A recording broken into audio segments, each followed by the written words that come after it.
प्रकार के परमाणु से मिलकर बने पदार्थ के मूल रूप को, यही मेन आंसर है, पदार्थ के मूल रूप को तत्व कहते हैं।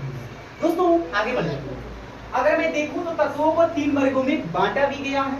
नंबर 1 धातु, नंबर 2 अधातु, नंबर 3 उप। कितने वर्गों में बांटा गया? 3। आज जो पढ़ा है केमिस्ट्री याद करके रख के चले जाओ। परमाणु जो बनी होती थी, तत्व जो बना होता है वो एक ही प्रकार के परमाणु से बना होता है, इसलिए वो क्या था? शुद्ध था। आइए दोस्तों, तत्वों को कितने वर्गों में बांटा गया है? 3। रट के सट जाइएगा, मैं तो यही कहूंगा ताकि मुझे पढ़ाने में तो मजा आए, ठीक ना? आइए, जैसे आप बोलते हैं तो मजा आता है कि हाँ मेरे बच्चे सीख गए।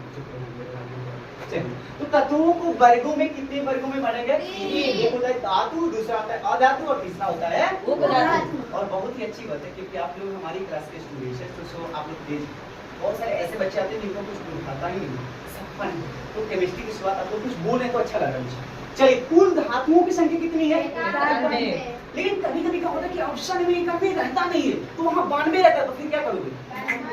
अरे भैया क्या मस्ती है। ठीक है, अच्छा, कुल अधातु की संख्या कितनी होती है? ऑप्शन में 4, 5, 19 रहा, तब क्या करोगे? 19।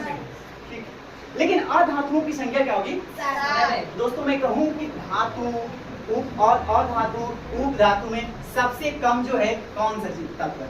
उपधातु। उपधातु जो होता है वो सबसे क्या होता है? कम, सबसे कम, लगभग 6, 7, 8। मान लो क्या करना। दोस्तों अब हमारी बात समझिए, तत्वों को रखा कहाँ गया था? तत्वों को एक घर बनाया गया था, लकड़ी की फ्रेम बनाई गई थी, ढांचे बनाई गई थी, उसी ढांचे में रखा गया था। तो सबसे पहले ने ढांचा जो बनाया था लकड़ी का, वो फ्रेम जो बनाया था वो बड़ी खतरनाक बनाया था, बड़ी मतलब खराब बनाया था, अच्छा नहीं बनाया। क्यों? उसमें बहुत सारी जगहों को छोड़ ही दिया, अभी पता नहीं चला कहाँ कहाँ झुक तोल कर पहले तोल करके रखता था। ध्यान देते हैं। सबसे पहले हमारी मेंडलीव की बात आती है। कौन सी थी? मेंडलीव। वो 1800 कहाँ है? 1869 ईस्वी में एक प्रकार का उन्होंने सारणी तैयार करता है, और उस सारणी में क्या करता है कि जो परमाणु को मतलब तत्वों को रख रहा है वो बढ़ते हुए द्रव्यमान के आधार पर रखता है। बढ़ते हुए द्रव्यमान का मतलब होता है दोस्तों, मतलब किसी से मांगते जाओ, अब बोल के तो जोक जोक जोक के दे, तौल के दे। पहले हल्का वाला दे 1 किलो वाला, ओकरा बाद 2 किलो वाला, ओकरा बाद 3 किलो, ओकरा बाद 4 किलो, ओकरा बाद 5 किलो, यानी बढ़ता हुआ द्रव्यमान चलेगा, बढ़ता हुआ भार चलेगा। क्या समझ में आ रही है? तो मेंडलीव की आवर्त सारणी जो सजाई गई थी तत्वों को, वो बढ़ते हुए द्रव्यमान के आधार पर सजाया गया। किसको सजाया गया था? तत्व। किसको? तत्वों को। याद रखिए।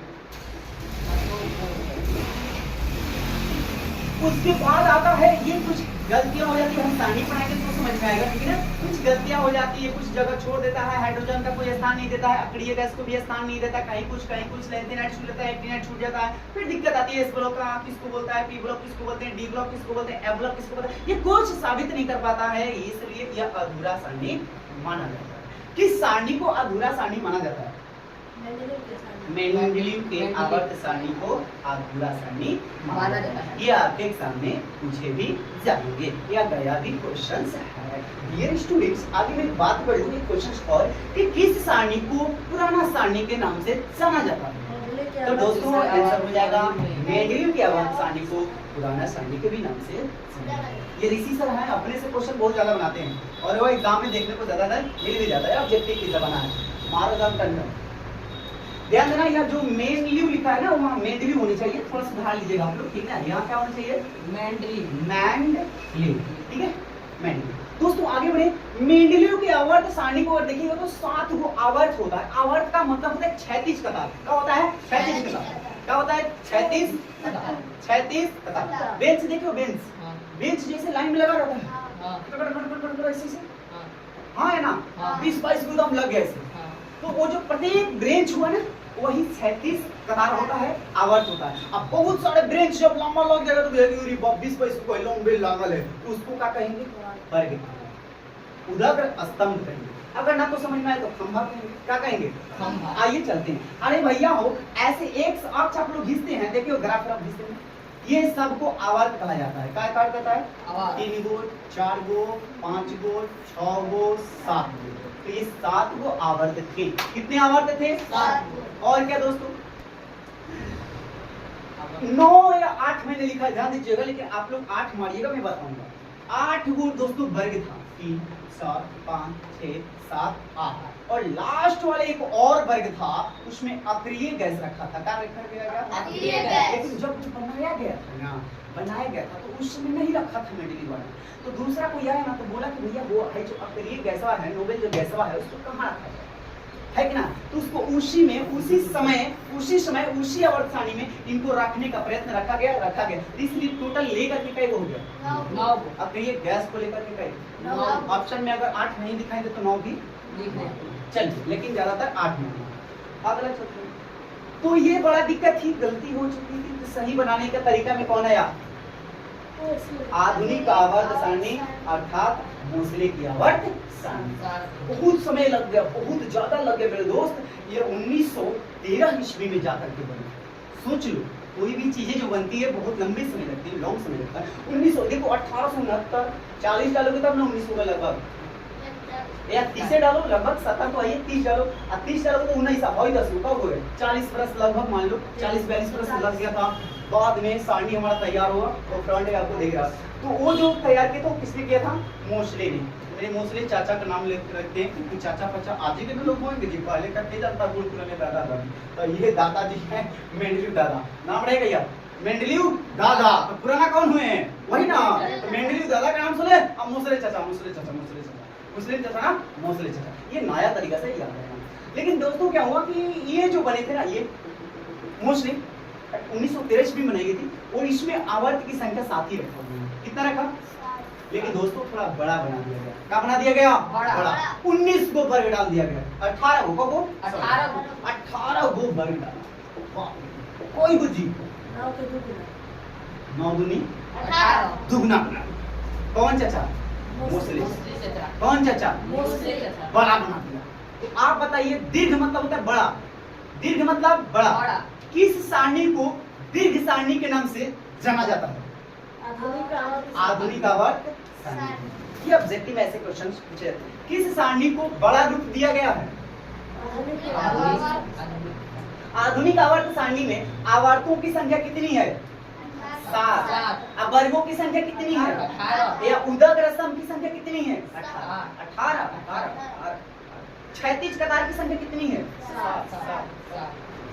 ओके दोस्तों, आइए इसी सब सारणी में तत्वों को सजाया गया था। सबसे पहला जो तत्व आया था वह आया था हमारा हाइड्रोजन। कौन नंबर पर? दोस्तों जो नंबर क्या है उसको क्रमांक भी कहा जाता है, परमाणु क्रमांक या परमाणु संख्या। तो आप बताइए हाइड्रोजन की परमाणु संख्या कई नंबर? 1। हीलियम की परमाणु संख्या 2। लिथियम की परमाणु संख्या 3। बेरिलियम का 4। बोरॉन का 5। कार्बन का 6। Nitrogen 7। Oxygen 8। Fluorine 9। Neon 10। Neon 10। याद करने का ट्रिक मैं बता रहा हूँ, थोड़ा सा देखिए भाई। 1 2 गिनना चाह रहा था 10 तक, क्या था? 10 तक। और 9वें पाके कहता है हम गिन लेंगे 10 तक, हमारा फुल हो गई। कौन पर? 9वें पर फुल हो गया था। तो यानी फ्लोरीन का नंबर पर 9 नंबर। फ्लोरीन कौन नंबर पर? 9 नंबर। कौन नंबर पर? 9 नंबर। 9वें पर बोल देते थे हमारा काम तो 9 नंबर पर फ्लोरीन। और नियॉन कौन नंबर पर? देखो नियॉन लग रहा है कि 9 पर होना चाहिए, 9 से 9 से नियॉन। तो नियॉनवे कहाँ चल गया? 10 पर। तो बोलो नियॉन कितने नंबर पर? 10 नंबर। नियॉन 9 नंबर पर। फ्लोरीनवा कौन नंबर पर? 9 नंबर पर। फुल हो क्या रहा है? ठीक है भैया हो। और 3 गो स्टार है, क्या चीज है? स्टार। किने किने है? देखा सोडियम, मैग्नीशियम, एल्युमिनियम, क्योंकि ये धातु होता है। क्या होता है छोटू? धातु। धातु ध्यान दीजिएगा। धातु 3 नाम याद है? बोलिए सोडियम, मैग्नीशियम, एल्युमिनियम। सोडियम कौन नंबर पर? 11। मैग्नीशियम कौन नंबर पर? 12। एल्युमिनियम कौन नंबर पर? 13। कौन ना तो? और सिलिकॉन 14। 15 माने 15। फर्स्ट 15 फास्फोरस ना याद रहेगा। फास्फोरस कौन नंबर पर? 15 नंबर पर। फास्फोरस इंग्लिश में बोलोगे तो एकदम जीवन में आप भूलोगे। 15 नंबर पर फास्फोरस। फास्फोरस कितने नंबर पर? 15। फास्फोरस कितने? 15। तो फास्फोरस 15 कौन नंबर पर? 15। ए भैया 100 से सल्फर, 100 से 16। सल्फर कितने नंबर पर? 16। सल्फर कितने नंबर पर? 16। आ तू बताओ क्लोरीन, ये याद रखना है अपना से। तो एगो ना याद रखबा, एगो तू याद रखबा कि ना याद रखबा? क्लोरीन कौन नंबर पर?